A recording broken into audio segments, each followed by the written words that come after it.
Our story starts back in 1844 in not-so-merry England, where a group of weavers, fed up with the high price of company store groceries, pooled their money to buy their own food, creating a new form of business, the cooperative.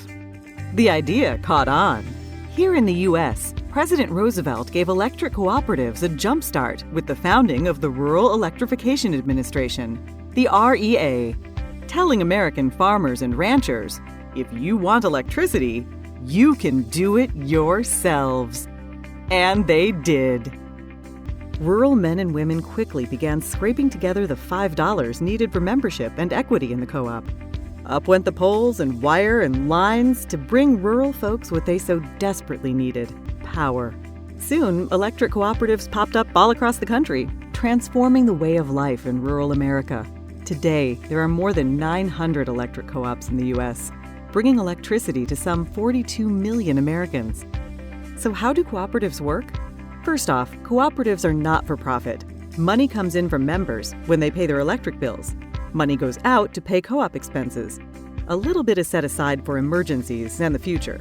Any leftover is returned to members. Pretty sweet, huh? But it's not just about the money. Co-ops exist only to serve their members. They have a unique set of cooperative principles. All may join, regardless of race or gender or creed. That's the first principle of cooperatives: voluntary and open membership.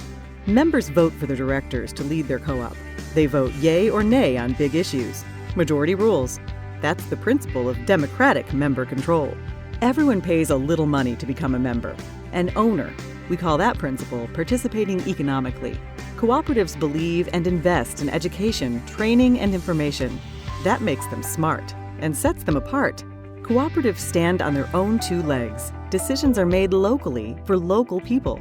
We call that principle autonomy and independence. But cooperatives also work together. They join forces to restore outages after storms, get financing, do research, and speak up in the halls of government. We call this hallowed principle cooperation among cooperatives. It's what makes us strong. And co-ops have a heart, a big heart. They help kids and industries and communities to grow. They give to hospitals and fire stations, ballparks and businesses. Cooperatives deeply demonstrate this principle: concern for community. Community's a cool concept. Communities are just groups of people. And that is the cooperative's secret ingredient.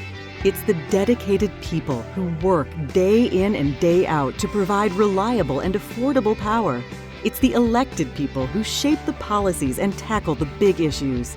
For the most important group of people, the members. Members, the whole reason cooperatives exist. Now that's the cooperative difference. And that's the cooperative advantage.